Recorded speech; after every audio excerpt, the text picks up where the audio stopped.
পাকিস্তান সামরিক শাসনের শেকলে মোড়া এক অনিশ্চিত জনপদ। যে দেশটিতে একজন প্রধানমন্ত্রী আছেন, সরব সংবাদপত্র আছে, বিচার বিভাগ আছে, সংসদ আছে, কিন্তু তারপরও দেশটির সবচেয়ে জনপ্রিয় নেতা ইমরান খানকে কারাগারে পাঠানোর পর এখন জলপাই উর্দি সবকিছুর নিয়ন্ত্রক। পাকিস্তানের জনপদে সেনা শাসনের এই ইতিহাস দীর্ঘ সময়ের, যাদের নেপথ্যে থেকে শক্তি জুগিয়ে গেছে যুক্তরাষ্ট্রের মতো পরাশক্তি।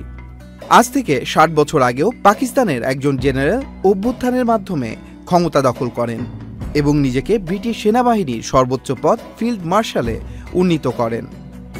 ফিল্ড মার্শাল আইয়ুব খানের ক্ষমতার মূল দাবিগুলোর মধ্যে একটি ছিল তিনি আমেরিকার প্রেসিডেন্ট লিন্ডন বি জনসনের সেরা বন্ধু।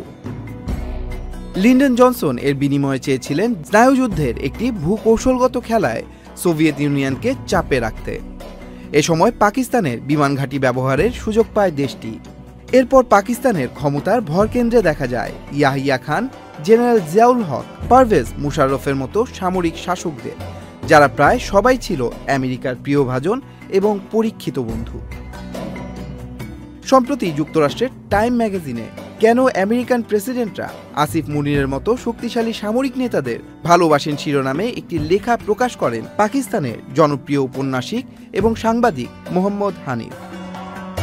সেই লেখায় মোহাম্মদ হানিফ বলেন, আমেরিকা বারবারই পাকিস্তানের সামরিক স্বৈরাচারদের প্রতি সহানুভূতি দেখিয়ে আসছেন, কারণ তারা তাদের অতি গোপন এবং অনেকটাই উন্মুক্ত কৌশলগত পরিকল্পনা বাস্তবায়নে এই সামরিক স্বৈরাচারদের কৌশলগত অংশ বলে মনে করে আসছেন। ১৯৮০-র দশকে আমেরিকা জেনারেল জিয়াউল হকের কঠোর সামরিক একনায়কতন্ত্রকে অর্থায়ন করেছিল, কারণ জিয়াউল হক ওয়াশিংটনকে আফগানিস্তানে সোভিয়েতদের পরাজিত করতে সহায়তা করেছিলেন। ২০০১ সালের ১১ সেপ্টেম্বর হামলার পর আফগানিস্তানে আগ্রাসনের জন্য বুশ প্রশাসন জেনারেল মোশাররফকে কাছে টেনে নেয়। এ সময় জেনারেল মোশাররফকে বিশেষ সুবিধার বিনিময়ে ওয়াশিংটনের শত্রু নিধনের দায়িত্বপ্রাপ্ত ব্যক্তি বলেও উল্লেখ করেন।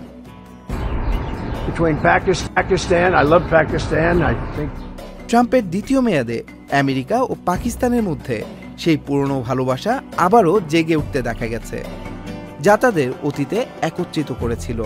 তা হলো সন্ত্রাসের বিরুদ্ধে যুদ্ধে তাদের সহযোগিতা। ডোনাল্ড ট্রাম্প প্রথম আমেরিকান প্রেসিডেন্ট নন যিনি শক্তিশালী সেনাবাহিনীকে বিশেষ কাজে লাগাতে পারেন বলে ভেবেছিলেন। ফিল্ড মার্শাল আসিফ মুনিরও প্রথম পাকিস্তানি জেনারেল নন যিনি বিশ্বাস করেন যুক্তরাষ্ট্রের সাথে একটি অপমানজনক সম্পর্ক তাকে পাকিস্তানের সামরিক বাহিনীর ক্ষমতা ধরে রাখতে সাহায্য করবে। মুনিরের সেনাবাহিনী দেশকে এমন এক রুদ্ধশ্বাস পরিস্থিতিতে নিয়ে এসেছে যেখানে তারা রুলিং পার্টিকে বাছাই করতে পারে, বিরোধী দল নির্বাচন করতে পারে, আদালতকে ঠিক করতে পারে, নির্বাচন চুরি করতে পারে। আমরা এই প্রেমের গল্প আগেও দেখেছি, যার শেষ কখনোই ভালো হয়নি। আফগানিস্তানে এর সমাপ্তি হয়েছিল আমেরিকান যুদ্ধ বিমান থেকে ঝুলন্ত আফগানদের মাটিতে পড়ে মৃত্যুর মাধ্যমে। Tanmoy Mahmud, channel I online.